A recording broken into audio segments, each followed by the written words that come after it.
Olá, eu sou o Marco Aurélio Nogueira e esse é o programa Diálogos, uma promoção conjunta do Instituto para Estudos e Pesquisas para o Fortalecimento da Democracia e do Ateliê de Humanidades. Sejam bem-vindos e vamos que vamos. O programa de hoje será dedicado aos Estados Unidos da América. Como sabemos, os Estados Unidos são uma grande democracia, uma república federativa. Neles, as margens de liberdade são amplas e as instituições parecem solidamente estabelecidas com suas rotinas que obtêm adesão social. Os Estados Unidos são uma sociedade multicultural que opera como uma espécie de padrão para o mundo ocidental, especialmente mediante sua força geopolítica e sua produção cultural, que modela praticamente o mundo todo. No sistema internacional, os Estados Unidos têm funcionado historicamente, ao menos desde o início do século XX, como um agente hegemônico, personagem central dos mais diversos relacionamentos sistêmicos. Os Estados Unidos, no entanto, não são uma sociedade igualitária. Suas contradições são intensas e há nele muitas zonas de exclusão que afetam, em particular, a população negra, os imigrantes e certas minorias. Há muita violência e muitas prisões seletivas. Muita repressão também, graças à presença de um gigantesco sistema prisional e de uma polícia vigorosa e muito bem organizada. Ao longo dos anos, as disputas políticas entre democratas e republicanos, os dois principais partidos do país, foram adquirindo um perfil sempre mais polarizado e vazio de substância e projeto. Ideias foram sendo substituídas por personalidades e narrativas demagógicas. Donald Trump representa bem esta situação. Olhando à distância, a sensação que se tem é que está a ocorrer nos Estados Unidos uma espécie de descolamento entre a sociedade, a população, né, e o sistema jurídico-político, como se as pessoas já não mais aceitassem as regras instituídas e não conseguissem mais acompanhar as mensagens fornecidas pelos políticos tradicionais, com seus mitos fundadores e suas rotinas. O trumpismo surge, assim, como um fator de atração desta população desencantada e carente de um projeto democrático consistente. Para conversar sobre os Estados Unidos, sua realidade atual e a disputa presidencial de 2024, convidei o professor Lucas Leite, do Centro Universitário Armando Álvares Penteado, da FAAP, em São Paulo. Lucas é graduado em RI pela PUC Minas, mestre e doutor pelo Programa de Pós-Graduação em Relações Internacionais Santiago Dantas, que reúne a Unesp, a Unicamp e a PUC de São Paulo. Foi pesquisador visitante na Georgetown University e hoje gerencia o Grupo de Estudos sobre Estados Unidos da FAAP e integra o Instituto Nacional para Estudos dos Estados Unidos, o INCT-INEU. É autor de um importante livro, O Império Hesitante, a Ascensão Americana no Cenário Internacional, publicado em 2023. Prezado Lucas, muito obrigado pela sua presença aqui no Diálogos. Seja muito bem-vindo. Eu que agradeço, Marco. Um prazer enorme estar aqui contigo, revê-lo, né? Já que eu fico enrolando para a gente tomar um café, para a gente conversar pessoalmente. Então, participar aqui do Diálogos é uma honra enorme para mim, que sou seu fã, você sabe disso. Então, a recíproca também é verdadeira. Nós tivemos, ao longo do tempo, uma relação muito bacana, muito produtiva, e é sempre um prazer revê-lo e conversar com você. Vamos começar, Lucas, até para facilitar as coisas para os nossos ouvintes, espectadores, vamos começar tentando construir um panorama ampliado dos Estados Unidos. Que sociedade nós temos pela frente? Como funciona a democracia americana? Como são disputadas as eleições e escolhidos os candidatos à presidência? O federalismo continua a ser o ponto-chave da política americana e das ações governamentais no país? Ótima pergunta. né? Os Estados Unidos, se a gente pensar desde a fundação até hoje, ele tem de fato alguns princípios que são muito marcantes na sua Constituição, na sua determinação política, inclusive do processo de determinação quem pode concorrer a cargos eletivos e quais grupos estariam mais aptos a concorrer a esses cargos eletivos. Quando nós pensamos, por exemplo, na ideia de que o que são os Estados Unidos, né, e eles falam muito isso, os Estados Unidos é uma ideia, é um conceito, um experimento. A gente tem que voltar nas 13 colônias, na ideia de que o federalismo surge a partir daquele momento. A ideia de que cada uma daquelas 13, aqueles 13 estados iniciais que vão se tornar os Estados Unidos, eles teriam constituições próprias, leis próprias, costumes próprios, né, e conectado com a ideia de um direito consuetudinário, a ideia de um direito dos costumes, tradições, da jurisprudência, o processo de constituição, portanto, das normas, do que é legal nos Estados Unidos e, portanto, também do aspecto político, seriam determinados por esses grupos muito localizados. Se a gente vai pegando ao longo da história, a gente vai perceber que o motivo, inclusive, da Guerra Civil é justamente uma discussão enorme sobre o tamanho do país, né? Se, portanto, a União pode ou não deve, por exemplo, ter um tamanho maior, deve se intrometer mais na economia, nos aspectos legais, ou deve ficar só na política internacional, nas questões de defesa, né? E aí a gente vai percebendo que é um país com muitos contrastes. Ele começa muito homogêneo, se a gente puder dizer assim, a ideia de um homem branco anglo-saxão protestante, né? O WASP, que eles falam. Essa concepção de americano, essa ideia de um americano nativo, né, vai estar muito forte ainda nos discursos atuais, muito forte ainda nessa contraposição de quem é o americano de verdade e quem não é. Tanto é que, com a entrada, por exemplo, das pessoas negras, né, na verdade com a diáspora forçada que vai ocorrer dos africanos para os Estados Unidos, a gente vai ter ali uma mão de obra que vai ser utilizada durante muito tempo e que vai pautar boa parte do processo de desenvolvimento econômico, social e industrial dos Estados Unidos, especialmente no sul do país. Quando esse desenvolvimento começa a entrar em choque com o desenvolvimento do norte, mais industrial, com um trabalho já mais parecido, mais próximo da migração, igual a gente vai ter aqui no sul do Brasil, por exemplo, no sudeste principalmente, nós temos uma sociedade que já se divide. Então nós temos já assim um país que nasce dividido, né? Ele começa razoavelmente homogêneo, mas ele vai se dividindo com o tempo. E a vitória do norte já é uma tentativa de forçar, portanto, com que essa divisão, esse multiculturalismo, ele fosse mais vigente. Mas a gente precisa demonstrar qual multiculturalismo, né? Porque eles usam o termo melting pot, ou seja, a ideia de um caldeirão, né, que mistura todos os povos, os povos que migraram, a população negra, a população indígena e tudo mais, mas eu não sou muito fã desse termo, melting pot. Eu acho que ele esconde muita coisa, porque na prática não é uma sociedade que se misturou efetivamente, é um país muito segregado. Se nós pensarmos que até a década de 60 do século passado, a população negra ainda era segregada nos Estados Unidos, é algo muito recente, muito próximo, né? E aí nós vamos pegando, por exemplo, ao longo dessa história, que outros povos vão entrar para constituir o que é esse americano. A própria Guerra Hispano-Americana de 1898 vai tornar os Estados Unidos um império depois da sua expansão, né, territorial, de população, a presença nas Filipinas, por exemplo, que vão deixar marcas até hoje. A gente se aproximando mais do mundo atual, a gente começa a questionar um pouquinho, né? Como que esses grupos de fato, então, estão? Como que eles se constituíram enquanto grupos socioeconômicos, politicamente?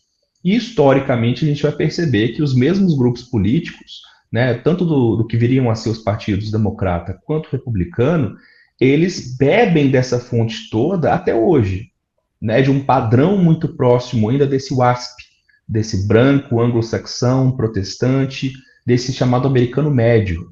E mais atualmente ainda, com essa ascensão da direita radical, da ultradireita, a gente percebe alguns sinais fortes de nativismo, a ideia de voltar a um passado que não existe mais, a um Estados Unidos que era mais coeso, que fazia mais sentido, que existia uma população específica que deveria ocupar aquele lugar, né? E aí nós vamos entrar nos grandes mitos que constroem essa visão ideológica do que é ser o americano, que é muito nacionalista, né? A gente não fala tanto isso, mas é um país muito nacionalista, que preza muito por esses valores, eles são uma ideia em si, a ideia dos Estados Unidos, a ideia da bandeira, dos costumes, e quando a gente passa, então, a perceber como esses elementos vão sendo aglutinados por certos grupos, a gente percebe que, por exemplo, mais atualmente, essa direita radical, ela pega justamente na ideia de identidade dos Estados Unidos, do americano, para se constituir. Isso tudo, juntando então com a questão do processo eleitoral, vai fazer todo sentido. Uma vez que nós percebemos que os partidos, tanto republicano quanto democrata, são um exemplo desses microcosmos. Aquela ideia dos estados terem mais poder ou da União ter mais poder, ela vai oscilar ao longo do tempo, junto com a oscilação do peso de cada um desses partidos. Por exemplo, lá atrás, quando a gente pensa na Guerra Civil, o partido que apoiava a União era o Partido Republicano. Hoje, jamais pensaríamos isso. E o Partido Democrata era o partido do homem branco. White Man's Party, eles gostavam de se auto-intitular, né? O Partido do Homem Branco, portanto. Isso vai acontecer, isso vai permanecer até mais ou menos ali a década de 40, quando a gente vai, década de 40 e 50. Então, ali no período já do pós-guerra, né, do Roosevelt, a gente vai ter um pouco dessa mudança, com os republicanos tornando mais próximos da ideia de um Estados Unidos mais singular, ligado a essas tradições, e os democratas se aproximando de uma perspectiva mais da democracia de fato, né, da ideia de um grupo, de um país que se abre mais, de um país que é de fato multicultural. Ele abandona muito essa pecha de um partido racista e começa a haver uma transição aí pelo aspecto da expansão do país. Ou seja, os democratas começam a defender um país forte, enquanto os republicanos passam a defender um país que volta para os estados. E isso está ligado diretamente a hoje. Sem dúvida, está muito ligado. Aí eu agregaria apenas, com o intuito de passar a informação, que o Partido Democrata, a partir desse momento que você mencionou, a partir dos anos 40, Segunda Guerra Mundial, pós-Segunda Guerra Mundial, começa a se tornar uma espécie de abrigo ou de casa do liberalismo norte-americano tradicional, que até mesmo vai se aproximar daquilo que hoje a gente entenderia por centro-esquerda, né, ou esquerda democrática. É ali que no Partido Democrata que vai se abrigar isso. E os republicanos, por sua vez, vão ficar cada vez mais afastados dessa herança liberal progressista, vamos chamar assim. Está correto isso? Perfeito, é isso mesmo. A gente tem que pensar, por exemplo, nas ações que foram tomadas pelo Partido Democrata enquanto estava no governo, né? Por exemplo, políticas sociais, isso não existia nos Estados Unidos, política para os trabalhadores, assistência, isso tudo era impensável, especialmente em um país em que os estados deveriam pautar essas questões. Quando o Roosevelt, portanto, assume esse caráter, ele assume esse caráter, portanto, de que o Estado tem que ser maior, ele tem que assumir uma certa função, ele tem que suprir certas demandas, e isso entra em choque diretamente com essa lógica que é mais próxima dos republicanos, de um individualismo muito grande, né, de uma cultura muito do que eles chamam de meritocracia, uma cultura do self-made, né? A pessoa tem que correr atrás e buscar a iniciativa, né? O empreendedorismo, a iniciativa privada. Isso vem até hoje. Do Estado, né? Exatamente. Né? E aí, a discussão aqui no Brasil é um pouco parecida cada vez mais nesse aspecto. Verdade, né? verdade. A ideia de que os benefícios sociais eles são custosos, que o Estado não deveria entrar nessa questão. Isso lá nos Estados Unidos também é muito forte. O porém é que isso não entra tanto na discussão de hoje em dia, porque parece ser razoavelmente superado. Qual que é a diferença? Não superaram as questões ligadas ao que a gente chama de raça, né? Sociologicamente falando, obviamente. A ideia de que certos grupos supostamente seriam privilegiados por esse Estado. E essa discussão também, assim como você disse na apresentação, né? Os Estados Unidos influencia o discurso político, influencia a lógica da discussão política, a ideologia, os grupos que estão no poder, isso aqui no Brasil e lá nos Estados Unidos ganha força. Em relação, por exemplo, então, a esse grupo, os grupos chamados minoritários, né? As pessoas negras, né? As pessoas imigrantes, as pessoas latinas. Tudo isso torna-se, portanto, parte do que eles vão construir como uma cultura de um Estado forte, de um Estado que tenta abraçar todos. Agora, Lucas, vamos dar uma passadinha rápida pelos anos 60. Os direitos civis, né? A luta pelos direitos civis e a declaração, a decisão do governo americano, acho que é Lyndon Johnson, né, que era o presidente, na época, de estabelecer uma plataforma de direitos que, em tese, igualaria a condição dos negros e das minorias, etc., à condição dos brancos, que eram, na ocasião, talvez a maioria da sociedade e seguramente aquela base de todas as narrativas e mitos dos Estados Unidos, né? Como é que foi? Os anos 60 não se fixa, aquilo que foi conquistado nos anos 60 não se fixou na história americana que veio na sequência? Hoje já não se briga mais pela questão dos direitos civis, por exemplo? A gente pode pensar em algumas fases, né? A busca pelos direitos civis nos Estados Unidos pela população negra, ela é simplesmente a busca por aquilo que foi negado a ela pós-guerra civil.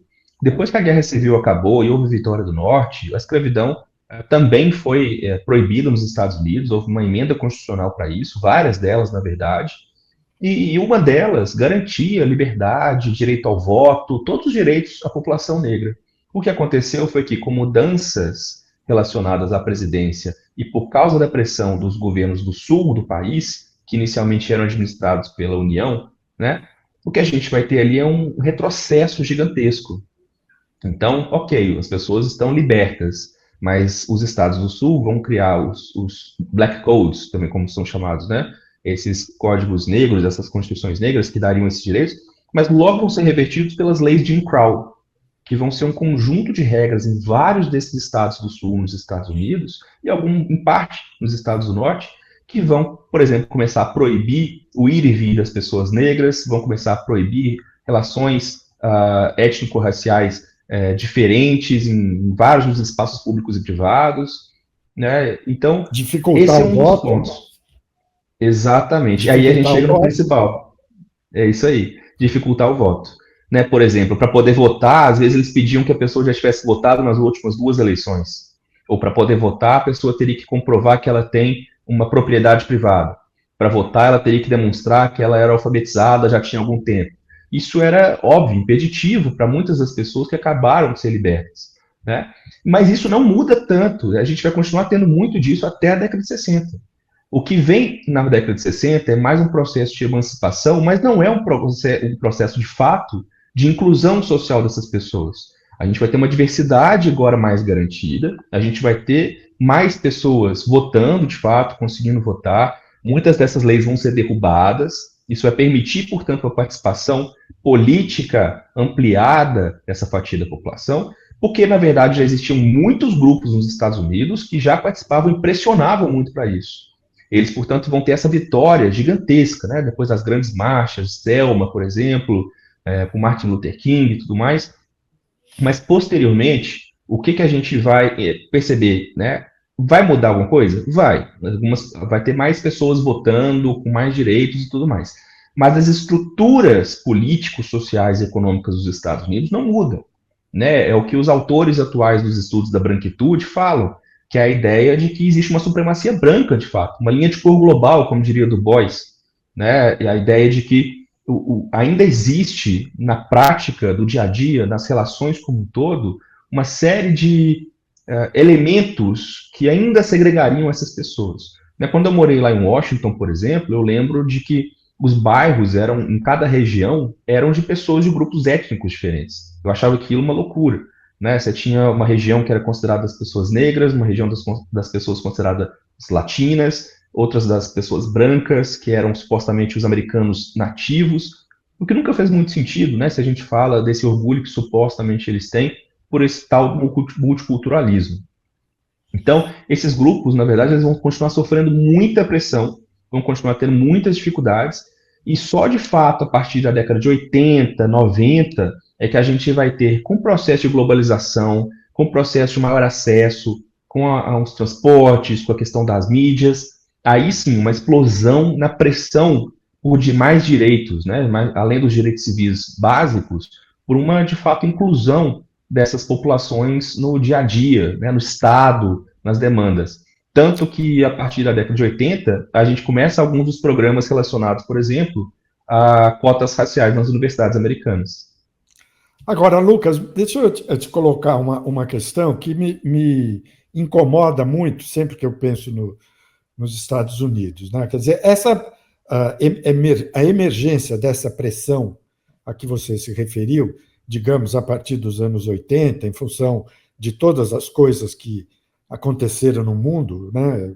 Mediatização, mudança socioeconômica, etc., etc. Essa emergência, de alguma maneira, não te parece ter desorganizado os partidos, particularmente o Partido Democrata?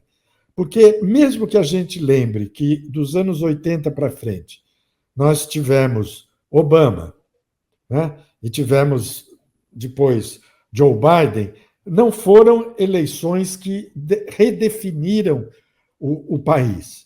Né? E, de certa maneira, os democratas, em particular, que é o ponto que eu privilegio, eles parecem ter ido progressivamente perdendo a pegada, como a gente fala aqui no Brasil, não conseguindo mais passar um discurso, como eles mesmos falam lá, inspirador, né, que mobilizem as pessoas e tal.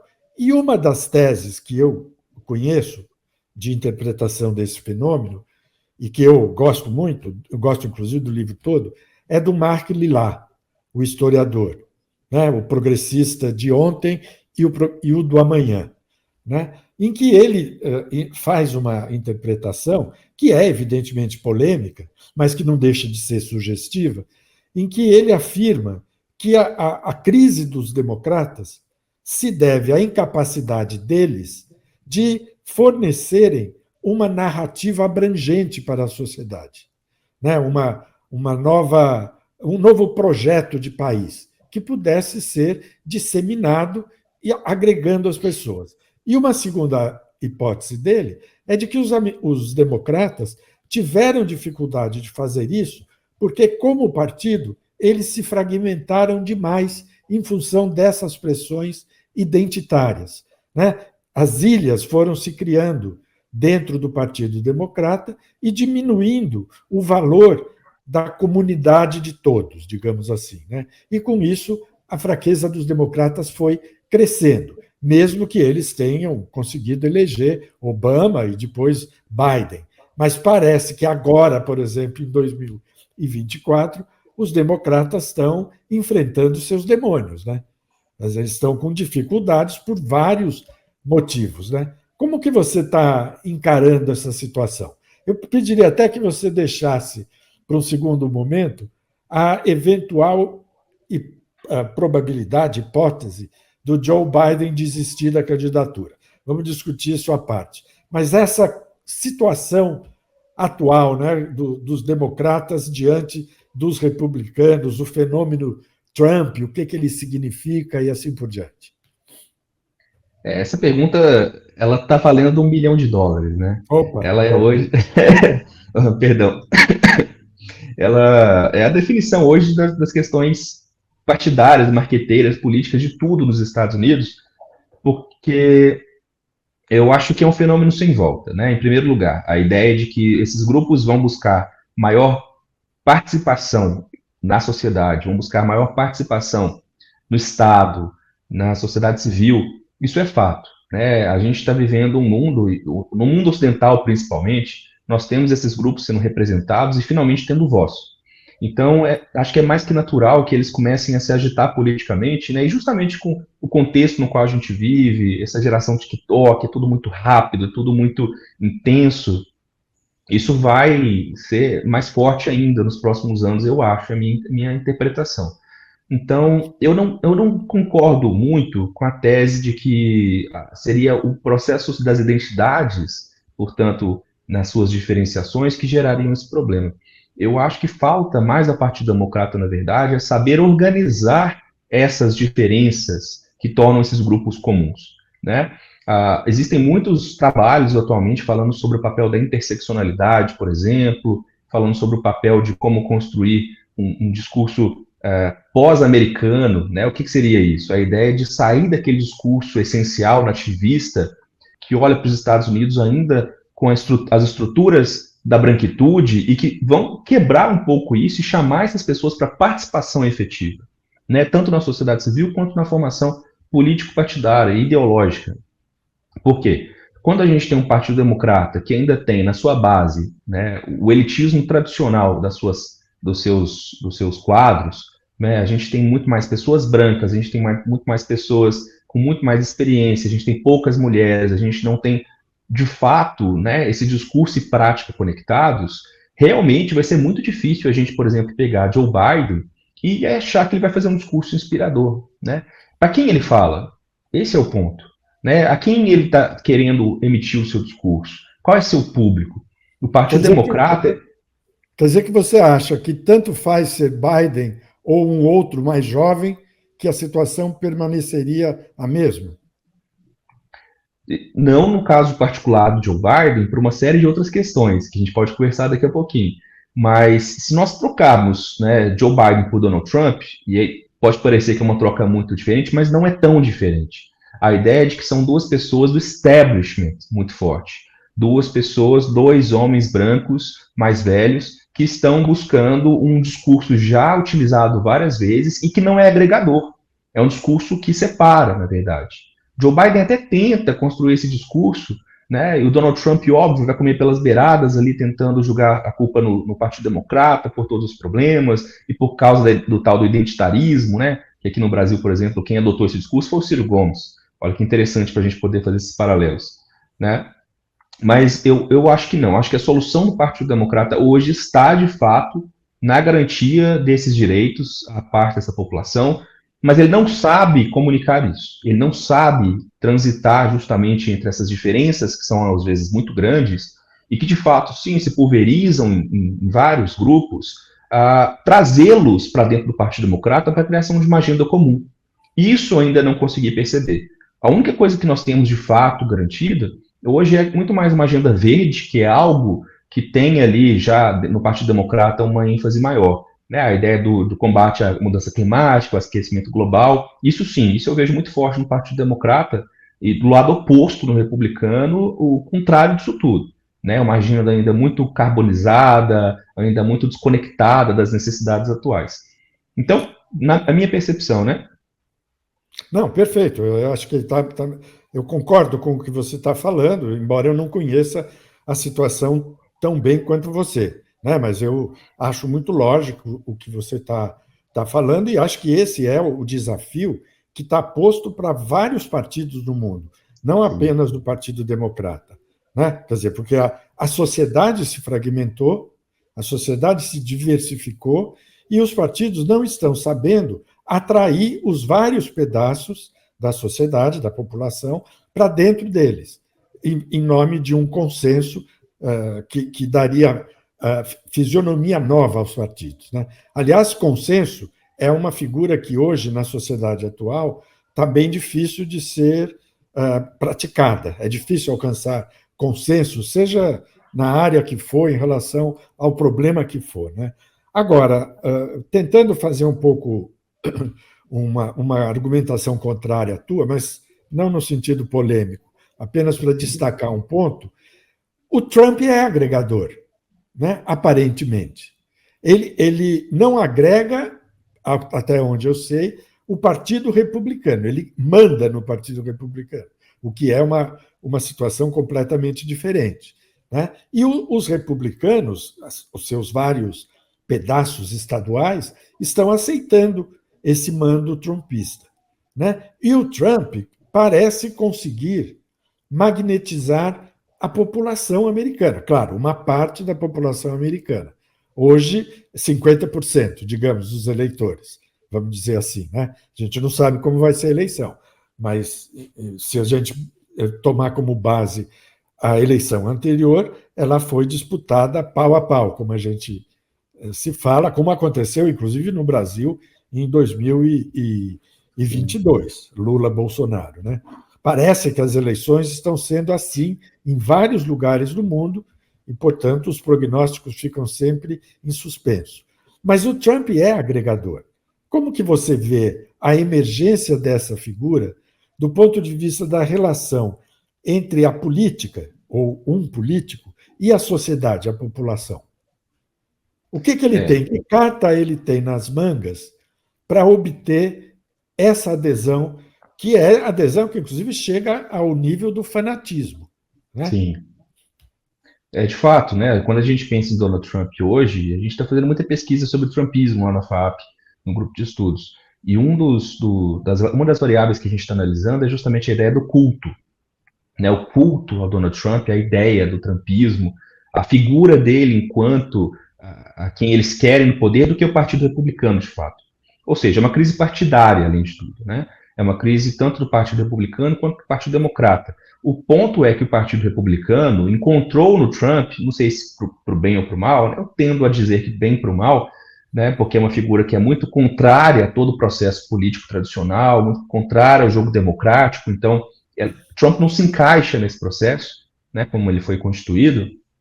Essa figura do Trump, ela é uma figura, na verdade, controversa e que a gente tem que lembrar que ele não é um indivíduo republicano desde sempre, conservador desde sempre. Ele não era essa pessoa.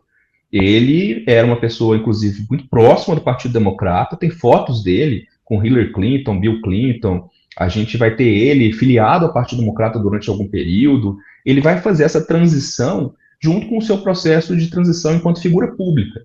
Né? Ele vai começar a adotar um discurso mais radical de contraponto ao governo Obama, na verdade. É ali que, de fato, a gente vai ver um Trump radicalizado, muito influenciado já por um discurso do Steve Bannon, dessa ultradireita radical, e, portanto, esse reacionarismo muito forte, que vai estar ligado à ideia também do nativismo, ou seja, quem é o americano de fato, né? A América como principal elemento de aglutinação, um orgulho nacional. Portanto, a gente está falando aqui de um líder que usa do nacionalismo exacerbado, né, para poder agregar as pessoas no seu país.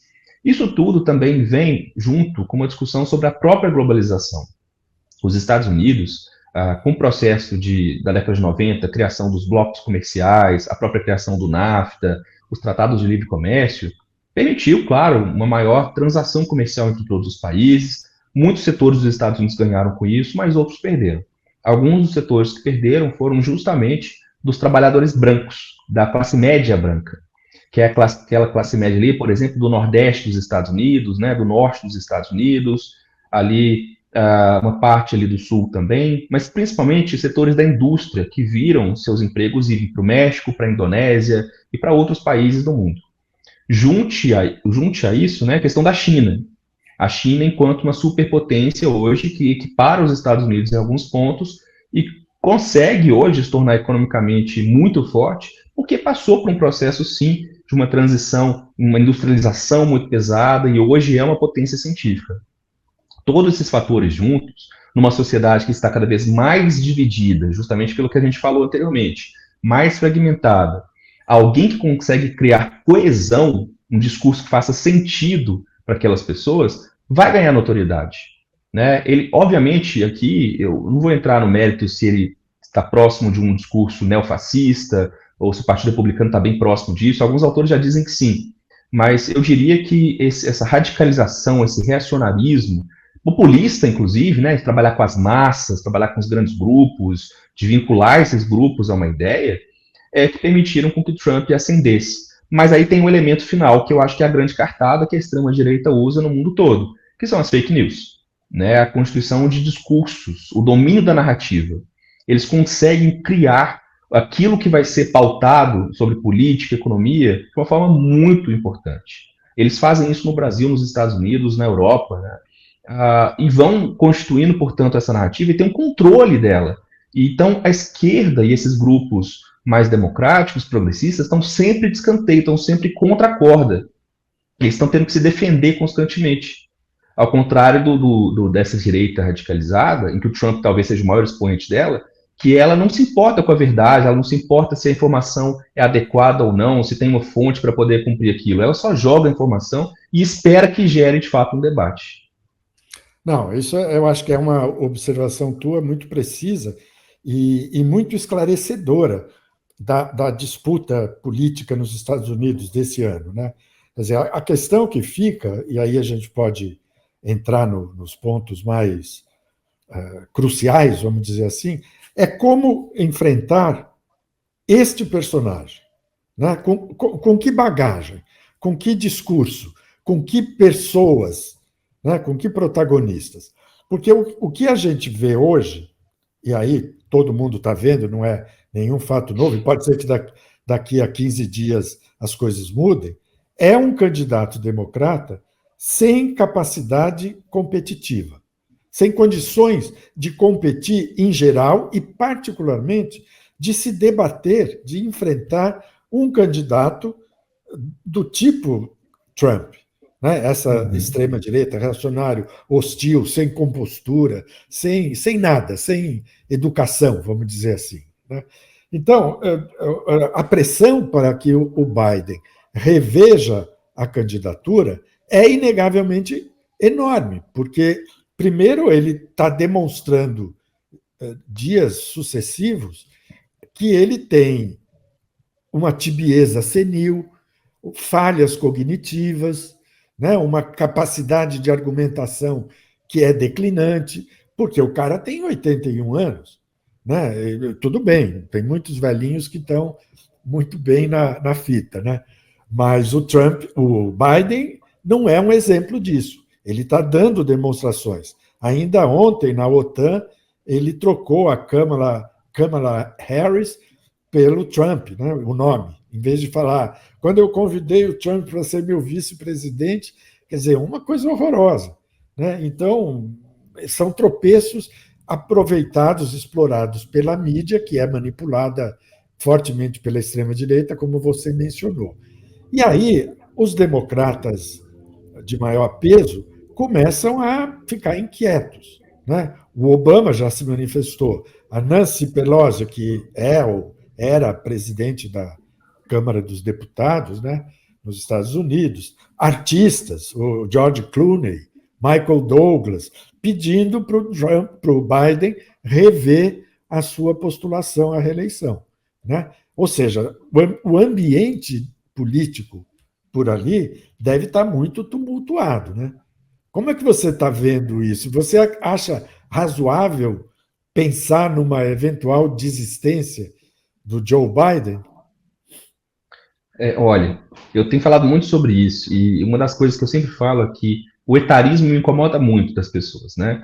As pessoas estão, nos Estados Unidos principalmente, estão julgando como se fosse a questão da idade em si o problema. O problema não é a idade de Joe Biden, né? Trump tem 3, 4 anos a menos que ele apenas, e mostra energia, vitalidade, né? E é isso, Joe Biden ele não consegue passar para nós, ou principalmente para o público americano, que ele tem a vitalidade, ele tem a energia necessária para lidar com duas guerras que acontecem ao mesmo tempo, para lidar com um país que melhora economicamente, mas não consegue fazer uma distribuição de renda melhor. Ou seja, são muitos desafios que precisam sim de uma voz mais aglutinadora, igual a gente estava comentando do Trump, que precisam de uma voz, né, de alguém que consiga se mobilizar mais visivelmente, né? A gente está falando aqui de imagem, né? A imagem importa. A forma como a pessoa se expressa importa também. Então isso tudo está pesando muito fortemente. Eu acho que essa é uma questão que o Partido Democrata, na verdade, errou muito grandemente já há alguns anos. Porque quando se colocou o Joe Biden para disputar as eleições, a ideia era que ele seria aquele que tornaria os Estados Unidos normal, né, muitas aspas de novo, depois de 4 anos de Trump. Pronto. E ele até falava lá na época que ele não concorreria, que ele passaria para Kamala Harris tomaria para frente o legado do Partido Democrata. Não aconteceu. Né? A gente sabe muito bem que essas figuras, quando chegam ao poder, muito dificilmente largam o osso, vão desistir de uma reeleição. O ponto é que já tem pelo menos uns 2 anos antes dessa eleição que Joe Biden já vem dando sinais de que não está, talvez, apto 100% a ocupar o cargo. Né? Em muitas das reuniões que a gente percebe do G20, da OTAN e tudo mais, e também em ocasiões no próprio país, ele faz discursos desconexos, ele passa a ideia de que não está completamente, que não entende, não compreende bem o que está acontecendo, né? Essas falhas cognitivas que a gente fala que tem acontecido. Então, o Partido Democrata resolveu simplesmente apagar isso, fingir que isso não estava acontecendo e seguiu com o Joe Biden para essa eleição.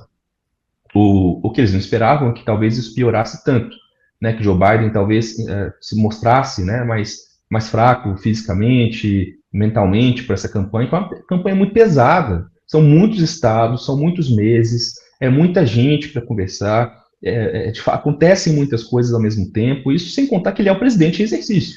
Ele ainda tem toda essa bucha, né, que vem junto com ele pela própria presidência. Então o Partido Democrata errou muito. E agora, o que está acontecendo? Mesmo que Joe Biden estivesse ótimo, estivesse com as suas plenas capacidades, a narrativa hoje já é de uma pessoa que não é capaz. Então, hoje o debate não é mais sobre proposta política, não é sobre um plano de governo, não é sobre como lidar com a Palestina, com a Rússia. O debate é, ele vai desistir ou não? A extrema-direita, portanto, né, a ultradireita radical, Trump está feliz da vida.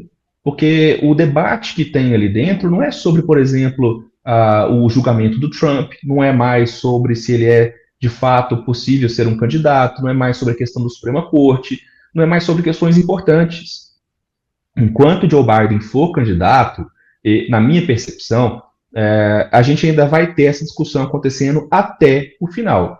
Mas aí tem os problemas. Não é simples assim trocar um candidato, né? As pessoas na mídia, principalmente, falam muito disso. Tem que trocar e quem vai sair, ele não está mais apto.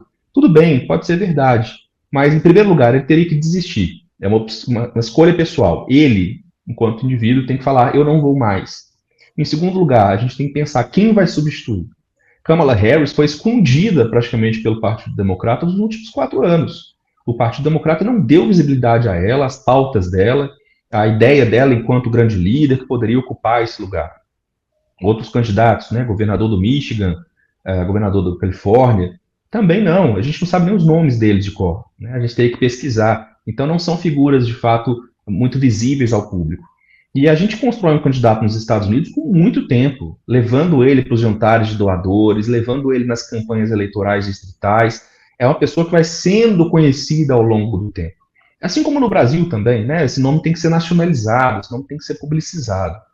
O que a gente espera agora do Partido Democrata é que até a convenção, que vai acontecer muito em breve, né, se não me engano no mês que vem, eles tenham já pelo menos um nome em vista e já comecem a fazer uma campanha. É um partido, a campanha do Joe Biden, do Partido Democrata, é a que mais conseguiu levantar fundos, uma quantidade muito grande de fundos, ao contrário da campanha de Donald Trump, que é muito mais baseada nesse boca a boca, nas redes sociais e tudo mais.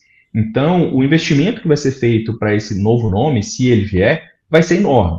Né? Então, vai ser uma proposta diferente. Alguns já dizem que Kamala Harris, em algumas pesquisas, já estaria à frente de Trump. Mas aí, de novo, eu tenho que lembrar uma coisa que esse pessoal na mídia esquece. Eleição dos Estados Unidos não é voto popular. Não importa se a pessoa tiver 60% dos votos em termos popular, mas perder no colégio eleitoral. E se a gente olhar para o colégio eleitoral, hoje a gente tem vários estados que são swing states, né? Eles mudam muito de acordo com o contexto. E eu não sei se algum desses estados estaria disposto, por exemplo, a eleger uma mulher não branca. Isso nos Estados Unidos é um ponto muito importante. Ainda é um povo que não conseguiu eleger, por exemplo, a mulher presidente. A gente teve um presidente negro, Obama, dentro de um contexto muito específico também. Então, dentro do atual, em que a gente vai estar vendo essas radicalizações, e já percebe essas narrativas, trazer alguém que possa, que talvez não consiga aglutinar essas pessoas e possa parecer muito diferente, né? Apesar de eu querer muito que a gente tivesse uma presidenta americana, uma mulher, uma pessoa negra, uma pessoa que não fosse branca, né? Isso seria muito simbólico para o mundo, para os Estados Unidos. Eu não sei se ela tem já a capacidade de vencer essa eleição, infelizmente. Lucas, indo em direção ao final aqui do nosso papo, vamos conversar rapidamente, quer dizer, você que vai ser o dono da palavra, no caso, sobre relações Brasil-Estados Unidos. Né? Curiosamente, esses últimos dias eu fiquei sabendo que esse ano de 2024 comemora o bicentenário das relações diplomáticas Brasil-Estados Unidos. Né? Lá em 1824, depois que os Estados Unidos reconheceu a independência brasileira, se estabeleceu um protocolo de relacionamento comercial, diplomático entre os dois países, né? Mas a impressão que eu tenho, Lucas, e aí eu devolvo a questão para você, é que nós, brasileiros, em geral, mas principalmente, digamos, aquilo que nós chamamos de elites, política, empresarial, universitária, o que seja, nós somos muito ignorantes em relação aos Estados Unidos, né? Nós sabemos pouco sobre o país, ainda continuamos muito presos à imagem do imperialismo norte-americano, que, no contexto atual, me parece uma questão mal posta, em função da reorganização do sistema internacional, né? E até a nossa política externa bate cabeças quando se trata de conversar sobre os Estados Unidos ou estabelecer relações com os Estados Unidos, né? Como você entende isso, se é que você concorda com esse rápido diagnóstico que eu fiz aqui, que é mais provocativo do que descritivo, né? Como que você acha que a opinião pública brasileira tem informação de boa qualidade suficiente para entender o que são os Estados Unidos e como que estão os políticos de direita e de esquerda? Os de direita elogiam, os de esquerda sempre criticam. Dá um panoramazinho para nós. Eu acho que é isso mesmo. Eu acho que é tudo muito 880, né? Os lados ficam muito exaltados querendo marcar posição. E então, alguém de esquerda falar que é possível fazer parceria com os Estados Unidos vira, né, o diabo na terra. Ao passo que alguém da direita falar mal dos Estados Unidos, fica parecendo que é, de novo, de esquerda, é o BRICS, não sei o quê, aquela coisa toda. E para um Brasil como o nosso, que é uma potência média, eu não acho que a gente tem que escolher tanto. A gente tem que ter uma noção muito pragmática de quais são os nossos interesses em política externa, tanto ao lidar com os Estados Unidos, quanto para lidar com China, com Rússia, com União Europeia, e com qualquer país, com a Índia. Por quê? Porque o Brasil, ele é um país, em primeiro lugar, ele está no continente americano. Em segundo lugar, o segundo maior parceiro comercial do Brasil são os Estados Unidos. A gente tem que lembrar também que, apesar da China ser o maior parceiro comercial do Brasil, quem hoje compra a maior quantidade de produtos manufaturados, portanto, da nossa indústria, algo que gera um valor muito maior para o país, ainda são os Estados Unidos e alguns países europeus. A China ainda não fez essa transição efetiva. Ela está buscando isso com o Brasil, com a entrada agora de novas empresas, com a questão do aquecimento global, empresas verdes, que é muito interessante. Mas o Brasil tem que buscar justamente uma posição de disputa desses mercados. Trazer esses países todos para cá. Ser, talvez, justamente esse país que, ok, ele tem que ter uma posição sobre a questão Israel-Palestina, ele tem que ter uma posição sobre Rússia e Ucrânia, porque nós não somos irrelevantes, né? Nós somos um país que tem uma voz, tem uma tradição diplomática, tem uma capacidade de analisar essas questões. Mas não aquele país que separa, né? Nós temos que ser o país aglutinador. Então, quando a gente pensa em Estados Unidos como categoria analítica, historicamente, de fato, há ali, né, na historiografia principalmente, um lado mais crítico desse posicionamento americano, especialmente depois do apoio ao golpe militar aqui no Brasil, né, e dos anos subsequentes. Ao mesmo tempo, se a gente olha na eleição do Lula agora, em 2022, uma das variáveis que sempre é apontada como importante para que esse possível golpe não tivesse acontecido, para que o Lula tivesse assumido, foi o apoio de Joe Biden, né? Foi o apoio expresso, rápido de Joe Biden à vitória de Lula, que também fez com que outros países importantes fizessem o mesmo. Então, a gente não tem que necessariamente assumir o discurso dos Estados Unidos o pior do mundo, ou os Estados Unidos o melhor lugar do mundo, porque não é nenhum nem outro, né? A gente sabe que esses estados todos têm suas contradições, têm todos os seus problemas, e que nós enfrentamos muito daquilo que é enfrentado nos Estados Unidos. Agora, é importante para o Brasil delimitar o que é a sua área de interesse, né? Afinal, o que eu quero com os Estados Unidos? O que eu quero com a China? O que eu quero com cada um desses países?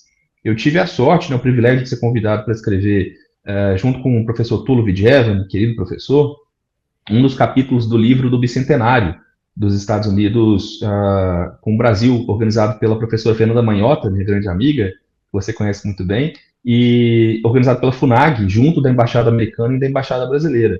A relação entre nós com a Embaixada Americana foi ótima.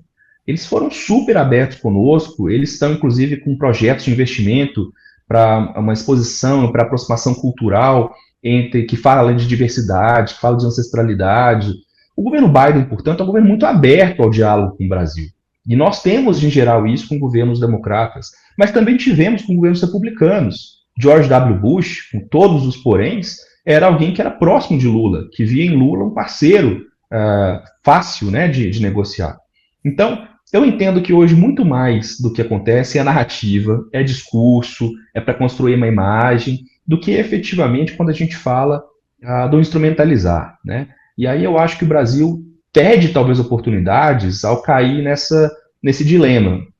Eu lembro que eu mesmo fui muito criticado por alguns professores de esquerda, né, que acham que a participação, né, nesse livro, ou de fazer essa comemoração dos 200 anos, que nem fizemos lá em Brasília, a FAP foi a parceira da Embaixada Americana e Brasileira, e isso era um ato de traição, porque nós estaríamos cedendo ao imperialismo. Eu já acho que não, eu acho que a construção de pontes ainda é o melhor caminho, né? E se a gente tem isso no governo Biden, tem isso no governo Lula, por que não utilizarmos? Então, eu não gosto muito, de fato, desse discurso 880. Isso não significa que eu não tenha minhas críticas aos Estados Unidos, que eu não tenha minhas críticas à história americana, a como hoje a gente pode enxergar essa realidade no mundo e como os Estados Unidos têm, sim, sua participação em vários dos problemas que a gente enxerga na geopolítica mundial, mas ainda assim, a gente está falando também de sociedade, né? E as sociedades, hoje, elas têm muito mais a trocar, a ganhar com essa troca, e no espaço democrático, principalmente, haja visto que os dois países sofrem com essa pressão da direita radical, do que ficar nessa discussão, talvez, de quem é o vilão da história, né? Lucas, não poderia ter um fecho de melhor qualidade do que esse que você acabou de fazer. Eu concordo inteiramente com isso e aproveito o embalo para agradecer muito a tua presença aqui, encerrar o programa e te deixar a palavra para um tchauzinho final. Olha, Marco, eu, além de agradecer todos esses anos de amizade que você me orientou no mestrado, no doutorado de sanduíche, então, assim, eu tenho um carinho enorme por ti, você sabe disso. Venho quantas vezes você me chamar, porque esse programa de diálogos é muito legal. Eu assisti recentemente o da Marcela Franzoni, foi sensacional. Gostei demais dessa iniciativa, então vou também compartilhar com meus alunos, com meus colegas. E eu só tenho a agradecer todo o carinho, a lembrança e dizer que me chama que eu vou. Pode chamar que eu vou voltar para a gente conversar bastante, porque eu acho que essa temática dos Estados Unidos ainda pode ser muito explorada. Muito obrigado. O programa Diálogos termina por aqui. Eu agradeço ao acompanhamento de todos, particularmente a presença do professor Lucas Leite, e ficamos aqui junto com o Instituto de Estudos e Pesquisas para o Fortalecimento da Democracia e do Ateliê de Humanidades para a próxima gravação do programa. Até mais ver.